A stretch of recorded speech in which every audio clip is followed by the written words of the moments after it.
Good afternoon, everyone. EPA Administrator Pruitt is here today to deliver a brief statement on the President's announcement yesterday and answer any questions you have regarding the Paris Climate Accords decision that the President reached yesterday. As always, I ask that you keep your questions for Administrator Pruitt on topic. Once he's finished, I'll be back up here to answer some questions of the day. I would note that he has a flight to head to, so we're going to try to keep this relatively short on his end. With that, Administrator Pruitt. Thanks, John. Well, it's good to be with you this afternoon, and want to first begin by saying that the President made a very courageous decision yesterday in behalf of America. He put America's interest first with respect to environmental agreements and international discussions. I really appreciate his fortitude. I really appreciate his leadership in this matter. The discussion over the last several weeks has been one of a thoughtful deliberation. He heard many voices across a wide spectrum of vantage points, and the President made a very informed and I think thoughtful and important decision for the country's benefit. You know, what we have to remember when it comes to environmental agreements and international agreements with respect to things like the Paris Agreement is we have nothing to be apologetic about as a country. We have reduced our CO2 footprint to levels of the early 1990s.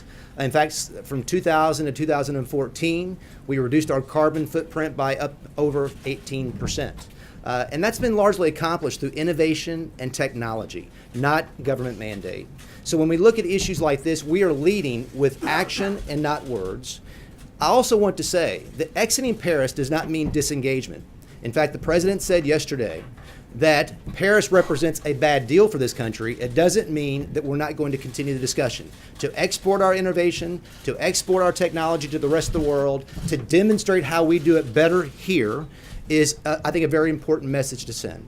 He indicated that he's going to either re-enter Paris or engage in a discussion around a new deal with a commitment to putting America first. The President has said routinely he's going to put the interest of American citizens at the head of this administration. That's in trade policy, that's in national security, that's in border security, that's in right-sizing Washington, D.C., and he did that with respect to his decision yesterday on Paris. So with that, we've had to answer any questions you might have. And I don't know your name, so you'll have to forgive me of that. And if I just point to you, and we'll just go from there. Yes, ma'am. Your name? Mary Bruce with ABC. Hello, Mary. Thank you for taking our questions. Just hoping you can clear this up once and for all. Yes or no?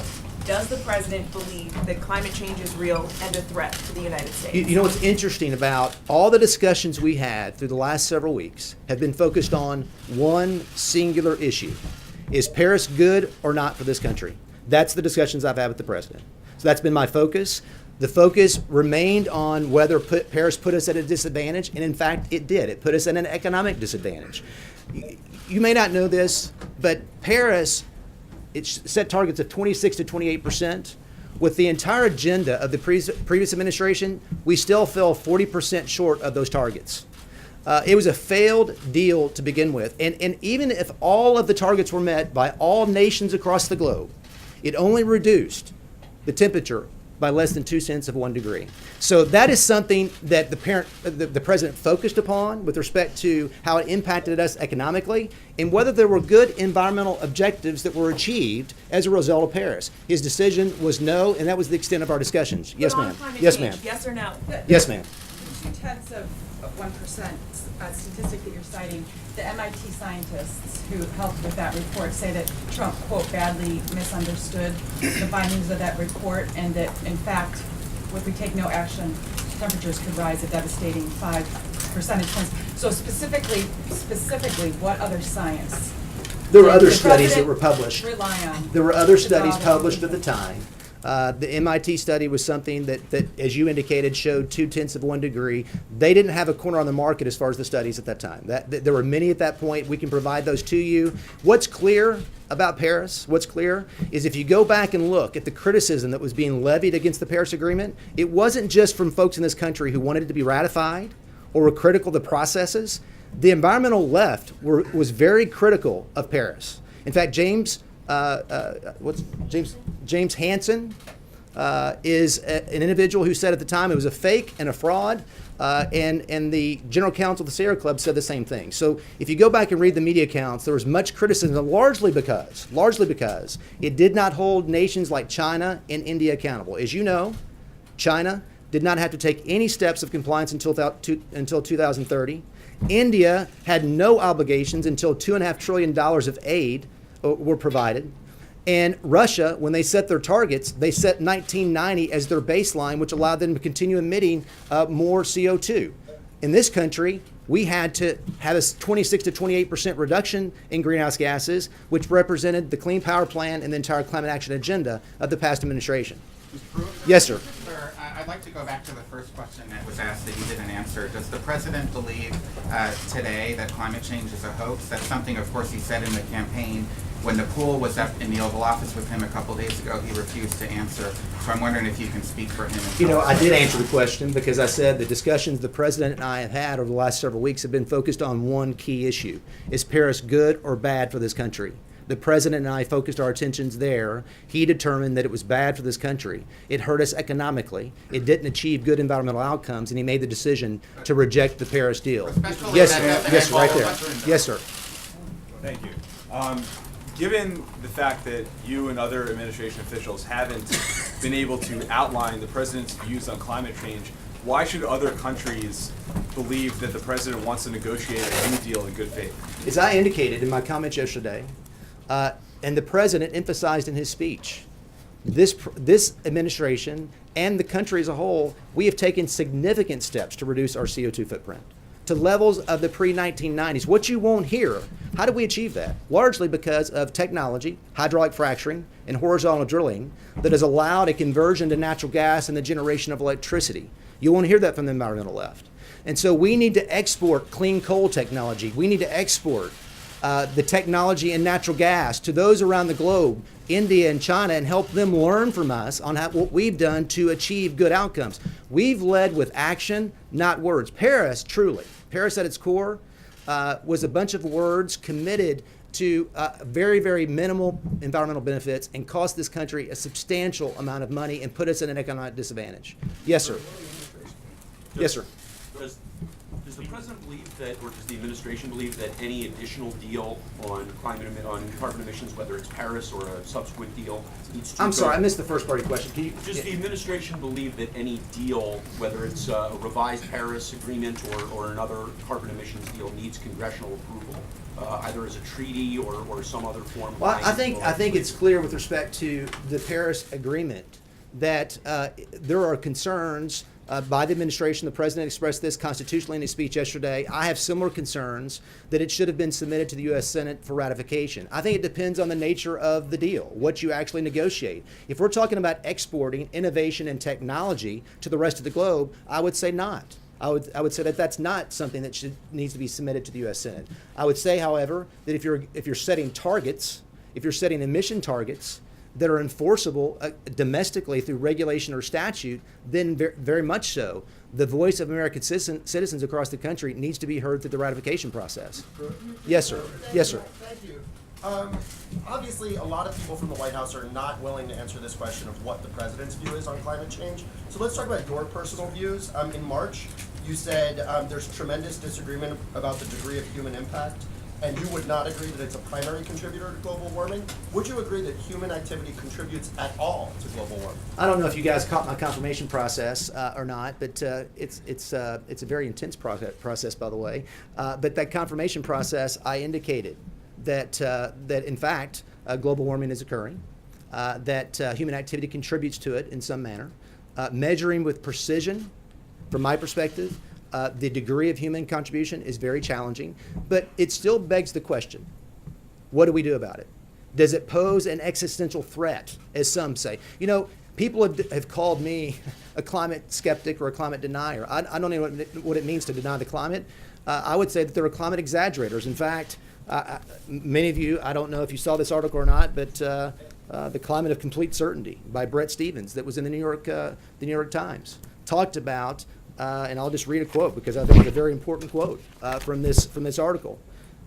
Anyone who's read the 2014 report of the IPCC knows that while modest 0.85 degrees Celsius warming of the Earth has occurred since 1880, much else that passes as accepted fact is really a matter of probabilities. That's especially true of the sophisticated but fallible models and simulations by which scientists attempt to peer into the climate future.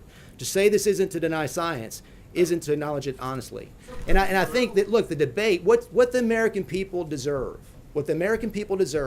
is a debate, objective, transparent discussion about this issue. And what Paris represents is a international agreement that put this country at a disadvantage with very little benefit environmentally across the globe. If we deserve a Mr. debate, Pruitt, why Mr. haven't Pruitt, you may I ask discussed a this follow-up with the question on president? that, sir? Why Why haven't you then discussed this why with the then president? is the Arctic ice shelf melting? Why are the sea levels rising?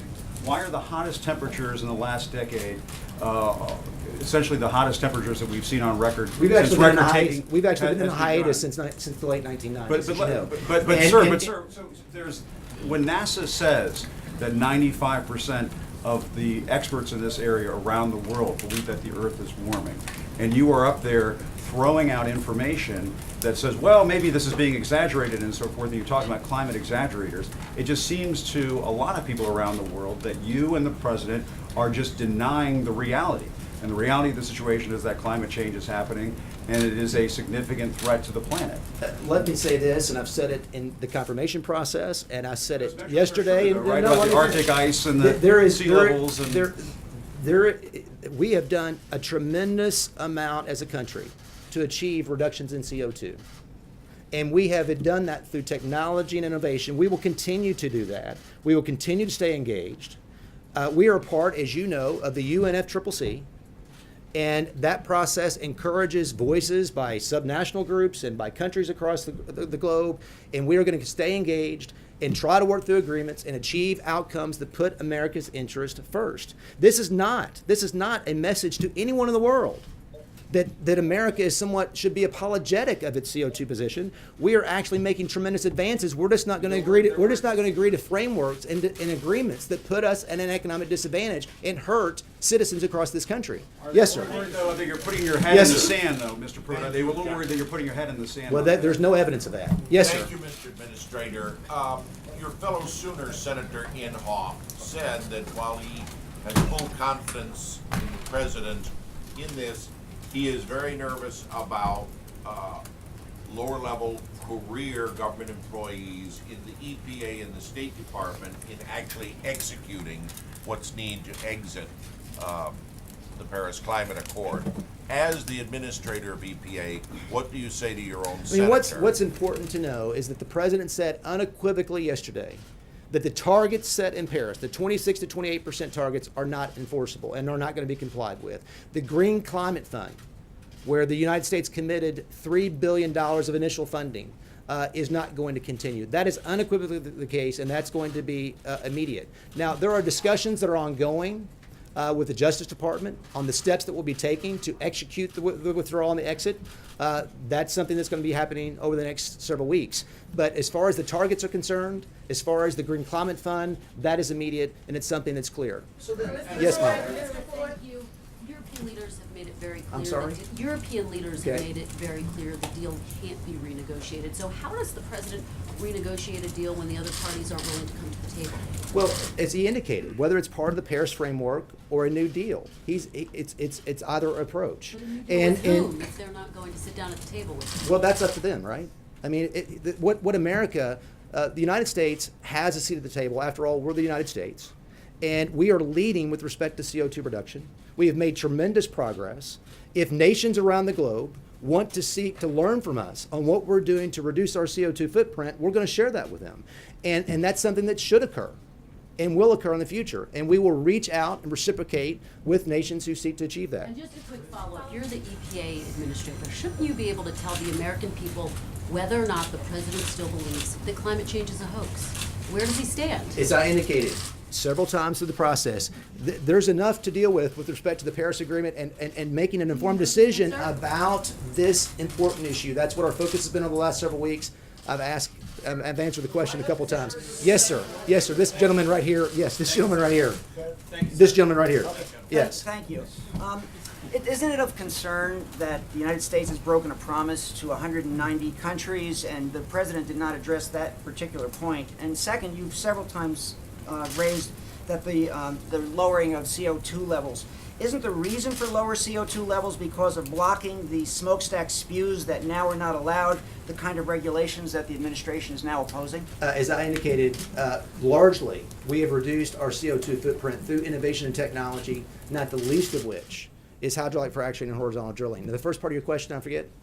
Isn't it of concern that we broke a promise to 190 countries, and how does that help our credibility? Well, truly, this gentleman's question back here, if it was a promise that was enforceable and was going to obligate this country, then it should have been ratified as a treaty, right? The exposure here to us domestically was 26 to 28% targets that were part of an international agreement, and there are provisions in the Clean Air Act that actually allow for lawsuits to be filed domestically to compel regulation to meet those kinds of percentages. This was as much about constitutional and legal concerns as anything else, and the president dealt decisively with that. But again, the important thing here is it put us in economic disadvantage. The world applauded. The world applauded when we joined Paris. And you know why? I think they applauded because they knew it was going to put this country at an economic disadvantage. And the reason European leaders, going back to the question earlier, that I think they want us to stay in is because they know it will continue to shackle our economy, though we are leading the world with respect to our CO2 reduction. That's all I've got. I've got to head to the airport. Thank you very much. John, thank you. Thank you. You want your glasses? Why did you celebrate at a French restaurant last night? Was that a symbolic gesture? Thanks, Administrator Pruitt. Earlier this morning, the May jobs report was released showing that Americans seeking jobs are having more success finding them than at any point in the last 16 years. There's a lot of positive signs coming out of the job market. Over 600,000 private sector jobs have been added since the president took office. The key U6 unemployment rate, which gives a broader look at both unemployment and underemployment, fell a full percentage point since the president took office in January. Long-term unemployment is down by 187,000 since the president took office, and America's miners and drillers are getting back to work, with that sector showing job growth for the seventh straight month. The president's not going to stop until every American who wants to work can find meaningful employment.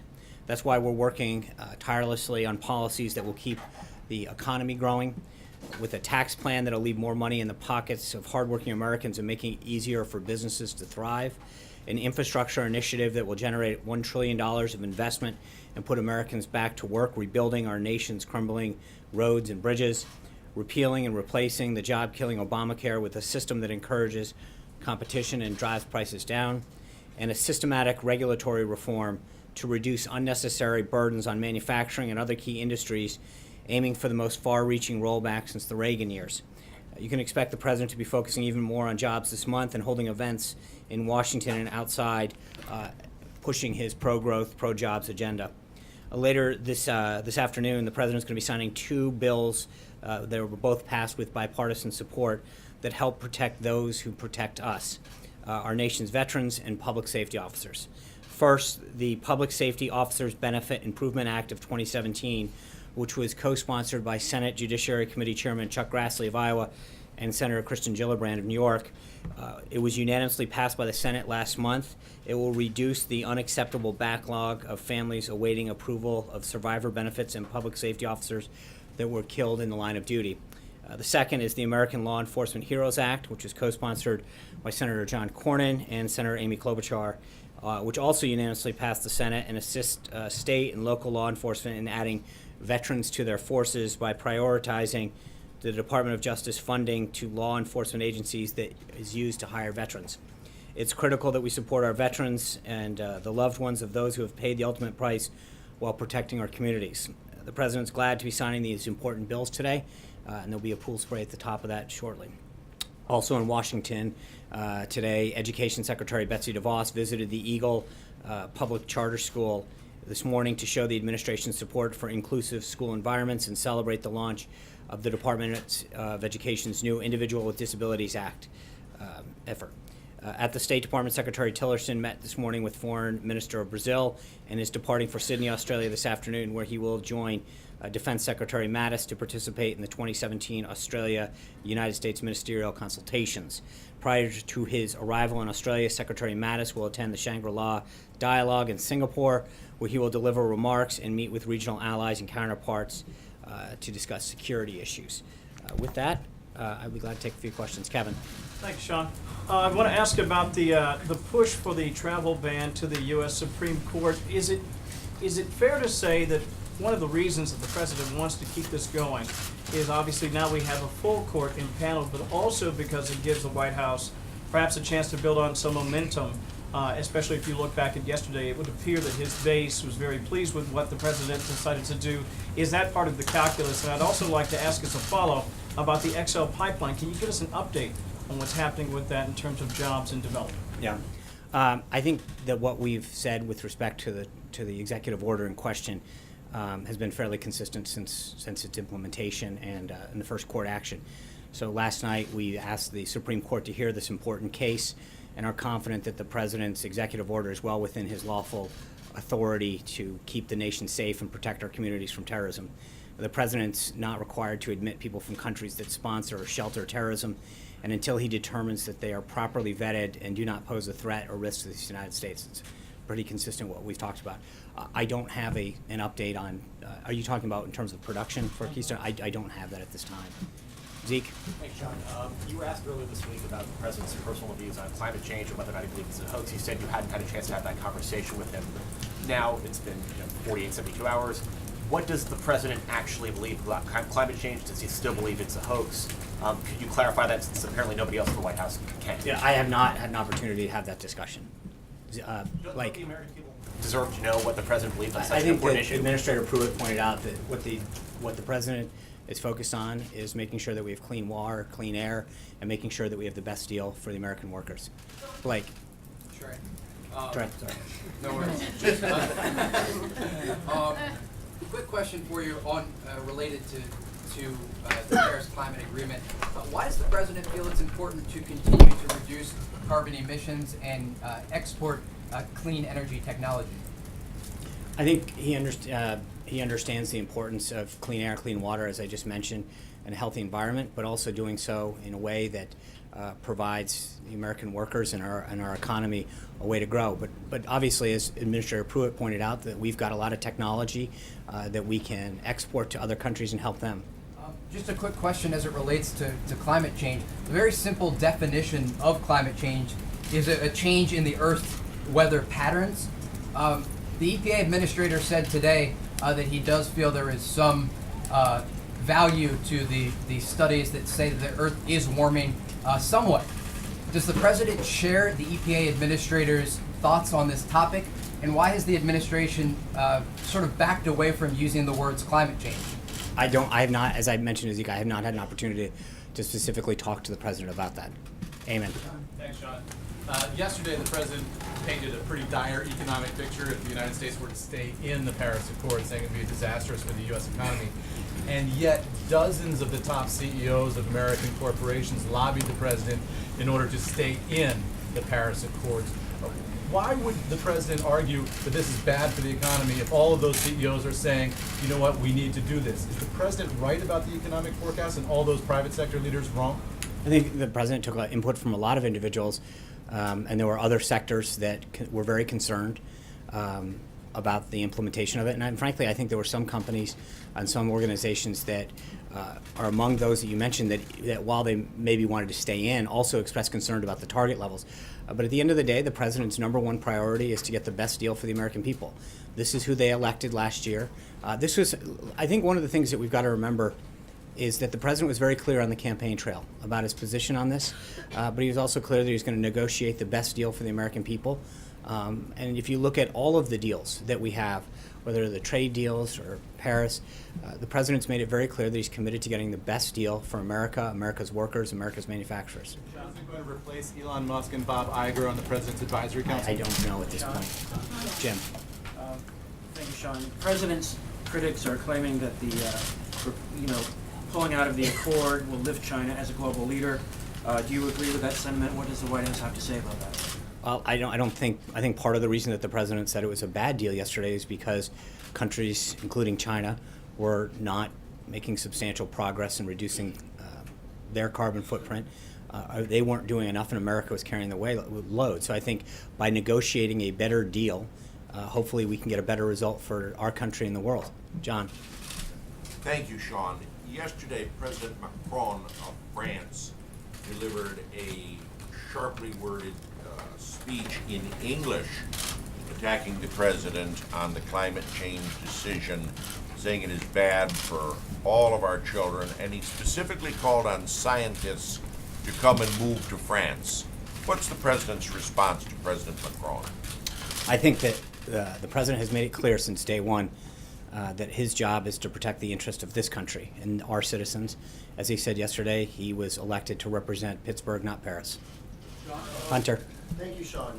The Washington Post has reported that the administration is considering returning these properties in Maryland and New York to Russia. What is the reason for that, and what would the White House have to see before giving back those properties? The State Department issued comments on that earlier, saying, quote, the U.S. and Russia have reached no agreements. They're projecting the negotiations further along than they are. So the State Department's the lead on that, and they've been very clear where we stand on that. Charlie? Has the president been following the Kathy Griffin meltdown, and does the family want a personal apology for the beheading photo? Does what, please?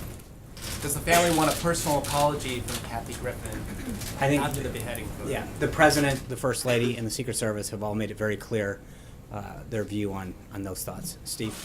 Sean, it's been a matter of curiosity in this town for a couple of days now. Is the White House going to invoke executive privilege to prevent James Comey from testifying before the Senate Intelligence Panel next week? That committee hearing was just noticed, and I think obviously it's got to be reviewed. So that is not a no. No, it's just saying literally, my understanding is the date for that hearing was just set. I have not spoken to counsel yet. I don't know how they're gonna respond. Jen. Two questions, Sean. One on the tax bill and one on the debt ceiling. In the Rose Garden yesterday, the president said something about our tax bill is moving along in Congress very well. We've heard something about a bill being drafted in House Ways and Means. Is that what he was talking about, or what tax bill was he referring to? I think, as you know, Secretary Mnuchin and Director Cohen were here a couple weeks ago laying out the broad principles of what they look to see in legislation. They've had several discussions, both in the House and the Senate, bipartisan and industry groups, and I think that the reception that the President's initiative has received in both chambers is moving along very well with leadership and rank and file members. Ceiling, we've been getting some mixed messages from administration officials on whether you'd like to see a clean debt bill or whether you'd be, can you explain what the president's feeling is on whether he'd like to see riders attached on decreasing spending or whatever? What is his feeling? I think both Secretary Mnuchin and Director Mulvaney have weighed in on this. This is something that we're going to work with Congress on. So we're not there yet. It's something that our team is going to continue to work with them on. Jessica. Thanks, John. Two questions. Number one, when we heard the administrator talk about this decision on the Paris Climate Accord, he said it's not a signal that the U.S. wants to disengage on climate policy. So what are the steps that the administration is taking to engage internationally on climate? And secondly, as you well know, climate has been a key part of cooperation between the U.S. and China. Will you try to replace that very important sort of intersection of interest with something else? Will you continue to do some technological cooperation on clean energy, for example, with the Chinese? Do you have any thoughts on that? Well, this is a decision that was just made yesterday afternoon, and I think the President is going to engage both with domestic stakeholders. He mentioned in the speech yesterday he looks forward to talking to leaders in both parties about a way forward and reasonable ways in which we can engage in that. And then he'll obviously continue to talk to world leaders, but that's a process that has to evolve. What's that? China, the relationship with China as a point of cooperation, have you guys given some thought to how you'll manage? Because the model was you manage tensions with China as the U.S. government by having areas of cooperation, and this was previously an area of cooperation. There's obviously other areas that the White House is working on now with China, but do you envision some other cooperation on the area of climate with the Chinese government? Well, the relationship that President Trump has established through President Xi has been quite remarkable. He's talked about it very clearly, and it's a model in which they'll continue to build their relationship and talk about issues, whether it's this or North Korea or other areas, economic areas, that they're going to work together on. So I think that the great thing about this issue is that the relationship that the President has and continues to build with President Xi is one that will allow them to move forward. Thank you, Sean. In a recent statement by Senator McCain, he said that Vladimir Putin is a greater threat to the United States security of the U.S. than ISIS. Has the President had any conversation with you about that comment? No, he hasn't. Sean, thank you. Secretary Mnuchin has said that he wants the debt ceiling raised before the August recess, that we're going to run out of money by then. This morning, he wants it cleaned as well. This morning, Gary Cohn said that the administration is willing to do whatever with Congress to get it passed before August, and the Freedom Caucus has said they want spending cuts.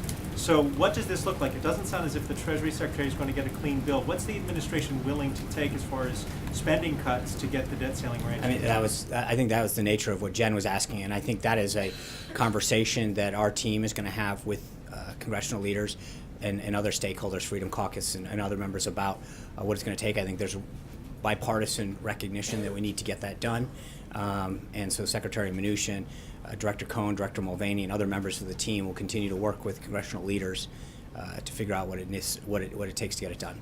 Sean, April. Sean, could you tell me, how is the president dealing with the fact that there are several mayors, many mayors, from a bipartisan group, the U.S. Conference of Mayors, who are against the president's withdrawal from the Paris Agreement? How does this president move forward with what he's saying about making coal great again and walking away from the economics of clean energy, and then walking out of Paris when you have mayors who are saying we're going to continue with the Paris Agreement? Well, if a mayor or a governor wants to enact a policy, that's on a range of issues, they're accountable to their own voters, and that's what they should do. We believe in states' rights, and so if a locality, a municipality, or a state wants to enact a policy that their voters or their citizens believe in, then that's what they should do. And one other question. But I will say that with respect to elected officials, there was, I think, a large contingent of officials at every level of government that were very pleased with the president's decision yesterday and applauded him for that. A bipartisan group of Republican and Democratic mayors who are very upset about this. And we have some bipartisan support for it. Okay, and last topic. There are numbers of reports on hate crimes. Nooses have been found at the museum, the new museum that the president toured, the African American History and Culture Museum. And also there was very negative word, one of the worst words you could say, spray painting on LeBron James' home. What is the president saying about this? Specifically, as people are saying over the last 130 plus days, people are feeling that there has been a divide that is perpetuated from this White House. Well, I would respectfully disagree with the premise of that. I think we need to denounce hate in any form, in any act, and this president made it clear from election night to his inauguration that he wants to unite this country and move it forward. Caitlin. Thank you. Did Secretary of State Rex Tillerson endorse withdrawing from the Paris Climate Agreement? I'm not privy to the conversations that individuals had with the president. Is there a reason he wasn't at the announcement yesterday? I don't know. Okay, secondly, can you clarify the nature of the conversations that Jared Kushner had with Russian officials and a banker in December? And what was the date of the meeting with the banker? I cannot, and as I've mentioned the other day, that we're focused on the president's agenda, and going forward, all questions on these matters will be referred to outside counsel Mark Haskins. But how can you not answer questions on it when the president himself tweets about it? We're focused on his agenda, and going forward, all questions on this matter will be referred to outside counsel. Jill. Reviewing his tweets? Jill. Two things. Firstly, nobody is actually responding to any of those questions, so I don't know where you guys are in actually finding spokespeople or people who want to respond to those. That would be helpful. Okay. And then two things. Do you guys have any update on the search for the FBI director? As I mentioned yesterday, I guess a couple days ago, the president has met with some candidates. When we have an update on that, we'll let you know. And then you said that you hadn't talked to the president yet about whether he still believes that climate change is a hoax. Would it be possible for you to have that conversation with him and then report back to us at the next briefing? If I can, I will. Mary. Given that you and Administrator Pruitt can't say where the president stands on climate change, does this mean that members of this administration helped the president make this decision to withdraw from the Paris Accord without knowing where the president stands, without knowing whether or not he thinks climate change is real? My understanding is that individuals gave the president advice on the deal at hand, and he made a decision on what was best for the country and our people on the merits of the agreement. Sean, we know that the president heard a lot of points of view on this, on both sides of the issue, and there was an impression, maybe a false impression, that it was a difficult decision and that he was wavering. In the end, though, yesterday, he was emphatic about his, getting out of the agreement. In the end, was this an easy decision or was it a close decision? I honestly don't know. I mean, that's what the president is the ultimate decider, and when he comes to make a decision, when he gets the information that he's required, he lets us know that he has a decision, and he announces it. And one other thing, there's a lot of talk about renegotiation. Why renegotiate? The United States has the authority to simply reduce the targets. Why not just do that? Because the president believes that it is in our country's best interest to renegotiate the deal. The president signed a waiver yesterday that delayed his campaign promise to move the embassy to Jerusalem. I know you said that this was to not hinder any sort of peace deal, but how confident can his supporters be that this is a campaign promise that he's going to keep? I think when the president signed the waiver under the Jerusalem Embassy Act and delayed moving the embassy in Israel from Tel Aviv to Jerusalem, no one should consider this step in any way to be a retreat from the president's strong support for Israel and for the U.S.-Israeli relationship. The president made this decision to maximize the chance of successfully negotiating a deal between Israel and the Palestinians, fulfilling a solemn obligation to defend America's national security interest. But as he repeatedly stated his intention to move the embassy, the question is not if that move happens, but when. During the campaign to do it on day one. I mean, is there a time frame now for when he will do this? His ultimate goal is to get peace, and as I said, it's not an if, it's a when. Francesca. Thank you, Sean. Following up on Caitlin's question, and then I have a second thing after that, is it still the administration's position, though, that Jared Kushner was in the meeting with the Russian banker as a representative of the transition, representing the president, the president-elect? I said to Caitlin, we're focused on the president's agenda, and going forward, all questions on these matters will be referred to outside counsel, Mark Kasowitz. Something you may be able to answer directly is, does the president still have confidence in Jared Kushner? Absolutely. Thank you, Sean. One of the ethics pledge waivers that the White House released applied to all White House appointees concerning discussions with the news media and was retroactive. Was that aimed at, did the White House have Steve Bannon's communications with Breitbart News in mind? Was that applied retroactively to address those communications? And any response to Director Schaub's claim that if you need a retroactive waiver, you have violated a rule? Yeah, that's great. There's two pieces to that that are important. One is, remember, this didn't have to do with the law or regulations. This had to do with the president's pledge, his ethics pledge. So he is the ultimate decider on that. This isn't with respect to a law or regulation. And that what we discovered was that several individuals on staff had previously worked for media organizations. And in order to continue having those discussions and advancing the president's agenda and priorities, it was important to make sure that all individuals had the opportunity to be able to speak to the media about what the president was doing to make the country stronger. For what it's worth, today happens to be National Leave Work Early Day. I hope you all get a chance to participate. If you didn't, maybe go home if you participated in National Donut Day. And go home a little early and work it off. But with that, I hope you get to take advantage of that day. Have a great weekend. Thank you. Are you going home early?